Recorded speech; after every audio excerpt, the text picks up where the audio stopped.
ఈ రోజు నేను మీకు చదివి వినిపిస్తున్న కథ తల్లి ప్రేమ. ఈ కథ చందమామ కథలలో ఒకటి.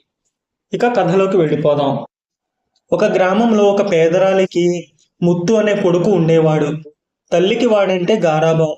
తాను కష్టపడి పనిచేసి సంపాదించిన డబ్బుతో కొడుకును ఎంతో ఆప్యాయంగా పెంచింది. ముత్తుకు తినడము, తోటి వాళ్లతో ఆడుకోవడము తప్ప వేరే పని లేదు. అయితే ముత్తు ఒక సంగతి గమనించాడు. తన ఈడు కుర్రాళ్ళందరూ తమకు చేతనైన పనులేవో చేసి తల్లిదండ్రులకు సహాయంగా ఉంటున్నారు. తాను కూడా తల్లికి సహాయపడదామని ముత్తు అనుకున్నాడు. కానీ తన కొడుకు శ్రమించడం తల్లికి ఇష్టం లేకపోయింది. ఉన్న ఊళ్ళో తాను పని చేయడానికి తల్లి ఒప్పుకోదు.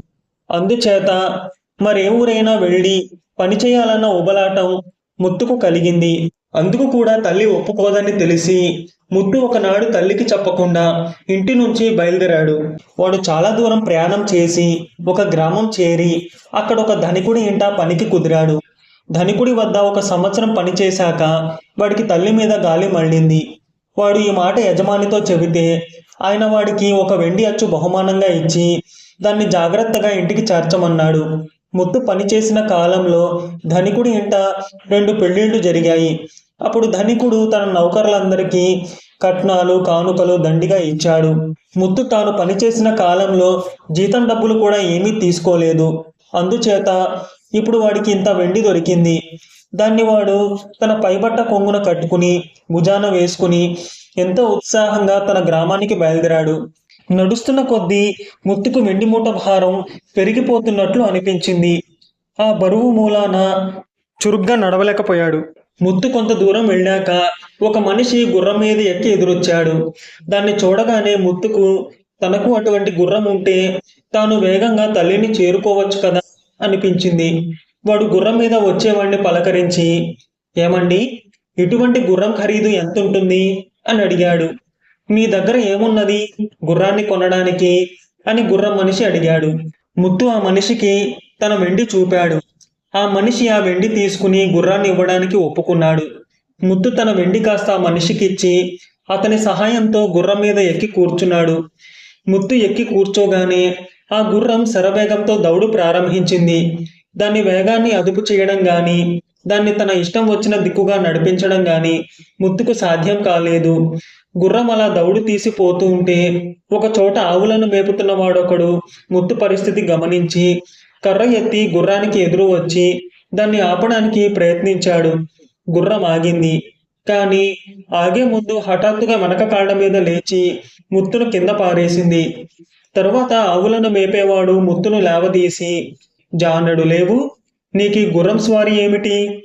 అసలు ఈ గుర్రం నీకు ఎలా వచ్చింది? ఎక్కడైనా దొంగలించలేదు కదా?" అని అడిగాడు. ముత్తు తన సంగతంతా ఆ మనిషితో చెప్పుకున్నాడు. "నువ్వు చాలా పొరపాటు చేశావు. ఈ గుర్రాన్ని చూసి మీ అమ్మ ఏమని సంతోషిస్తుంది? అంతకన్నా చెప్పిన మాట విని ఒక ఆవును తోలుకుపోయినట్టయితే మీ అమ్మ చక్కగా పాడి చేసేది కదా. ఇప్పుడైనా మించిపోయింది లేదు. నాకు ఈ గుర్రాన్నిచ్చి మంచి ఆవును తీసుకుని ఇంటికి వెళ్ళు. మీ అమ్మ నిన్ను మెచ్చుకుంటుంది" అన్నాడు ఆవులను మేపే మనిషి. ఆవు దూడలను పెడుతుందని, ఇంటి నిండా ఆవుల మంద తయారవుతుందని ఊహించుకుని ముత్తు గుర్రాన్నిచ్చి ఆవును తీసుకోవడానికి ఒప్పుకున్నాడు. కానీ ఆ ఆవులను మేపేవాడు వాడికి ఒక వట్టిపోయిన ముసలి ఆవునిచ్చి పంపేశాడు. ముత్తు ఆవును తోలుకుంటూ బయలుదేరాడు. వాడికి మధ్యాహ్నం అయినప్పటి నుంచి ఆకలి దహించుకుపోతున్నది. సాయంకాలం దాకా ఆగితే ఆవు పాలిస్తుందని, అవి తాగి కడుపు నింపుకోవచ్చునని వాడు అనుకున్నాడు. సూర్యాస్తమయం వేళకు ముత్తు ఒక మేకల మంద ఉండే చోటికి చేరాడు. వాడు మేకల కాపరిని అడిగి ఒక చెంబు తీసుకుని ఆవు పాలను పితకడానికి ప్రయత్నించాడు. పాలు రాకపోగా ఆవు తన్నసాగింది. ఇదంతా చూస్తున్న మేకల కాపరి నవ్వి, "ఇది ముసలి ఆవు, నీకేం పాలిస్తుంది? దీన్ని ఎక్కడ సంపాదించావు?" అని ముత్తును అడిగాడు. ముత్తువాడికి తన కథంతా చెప్పాడు. "పాపం, నిన్ను చిన్నవాణ్ణి చేసి మోసం చేశారు. ఈ ఆవును ఇక్కడే వదిలేసి ఒక మంచి పాడి మేకను ఇస్తాను, తీసుకుపో. కొద్ది కాలంలోనే నీకు ఒక మేకల మంద ఏర్పడుతుంది" అన్నాడు మేకల కాపరి. వాడు తాను ఇస్తానన్న మేకను పితికి ముత్తుకు తాగడానికి దాని పాలు కూడా ఇచ్చాడు.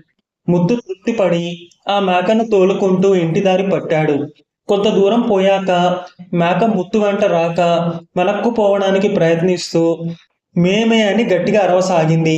దానితో పెనుగులాడేటందుకు ముద్దుకు శక్తి చాలలేదు. ఇంతలో ఒక మనిషి చంకలో కోడిపుంజును పెట్టుకుని అటుగా వచ్చి, ఎందుకబ్బాయి ఆ మేకతో ఘర్షణ పడుతున్నావు? ఇది నీది కాదా? దీన్ని ఎక్కడికి తీసుకుపోతున్నావు అని అడిగాడు. ముత్తు ఆ మనిషికి తన కథంతా చెప్పేశాడు. కోడిపుంజు మనిషి అంతా విని, మీ ఊరు ఇంకా చాలా దూరం ఉంది. ఈ మేకను బలవంతాన అంత దూరం నువ్వు నడిపించలేవు. నా మాట విని దీన్ని నాకు వదిలేసి ఈ కోడిని తీసుకుని వెళ్ళు. ఇది నీకు రోజుకు 10 గుడ్లు పెడుతుంది. చూస్తుండగానే నీ ఇల్లంతా కోడమయం అవుతుంది. మీ అమ్మ చాలా సంతోషిస్తుంది అన్నాడు. ముత్తుకు ఈ సలహా నచ్చింది. ఆ మనిషి చేతిలో ఉన్నది కోడిపుంజని, అది గుడ్లు పెట్టదని కూడా ముత్తుకు తెలియదు. వాడు బాధ వెరగడైందే చాలనుకుని మేకను ఆ మనిషికిచ్చి కోడిపుంజుని తీసుకుని బయలుదేరాడు. వాడు కొంత దూరం పోయాక ఒక గ్రామంలో ఒక చోట ఒక మనిషి అనేక కత్తులు తన ముందు పోగేసుకుని సానరాయి మీద ఒక్కొక్కటే సాన పెడుతున్నాడు. ముత్తు ఆగి వాడు చేసే పని చూసి, ఎందుకిట్లా చేస్తున్నావు అని అడిగాడు. కత్తులను పదును పెడుతున్నాను. ఈ కత్తులన్నీ పదును పెట్టానంటే రూపాయి డబ్బులు వస్తాయి. ఒక పూట పని అన్నాడు సానవాడు. నాకు కూడా అటువంటి సానరాయి ఉంటే బాగుండునే అన్నాడు ముత్తు. నా దగ్గర ఇంకో రాయి ఉంది, కావలిస్తే అమ్ముతాను అన్నాడు సానవాడు. కొనడానికి నా దగ్గర ఈ కోడి తప్ప ఏమీ లేదు అన్నాడు ముత్తు. పోనీ అదేతే అంటూ సానవాడు కోడిపుంజును తీసుకుని ఒక సానరాయి ముత్తుకిచ్చాడు. ముత్తు ఆ రాయితో తన గ్రామం చేరుకుని తల్లితో తాను ధనికుడిచ్చిన బరువైన వెండి సుద్దను సానరాయి కింద ఎట్లా మార్చినది చెప్పాడు. పిచ్చి వధవ, అంత వెండి పోగొట్టుకుని ఈ పనికి మాలిన రాయి తెచ్చావా? వెండిపోతే పోయిందిలే, నువ్వు తిరిగి వచ్చావు, అంతే చాలు అన్నది తల్లి. ఆ తర్వాత ఆమె వాణ్ణి పనిలో ప్రవేశించనిచ్చింది. ముత్తు మంచి పనిమంతుడు కావడం వల్ల తల్లి కన్నా ఎక్కువే సంపాదించి తల్లిని సుఖపెట్టాడు. ఈ కథ ఇంతటితో సమాప్తం. మీకు కనుక ఈ కథ నచ్చితే లైక్ చేయండి, మీకు తెలిసిన వారికి షేర్ చేయండి, మీ విలువైన అభిప్రాయాన్ని తప్పకుండా కామెంట్ చేయండి.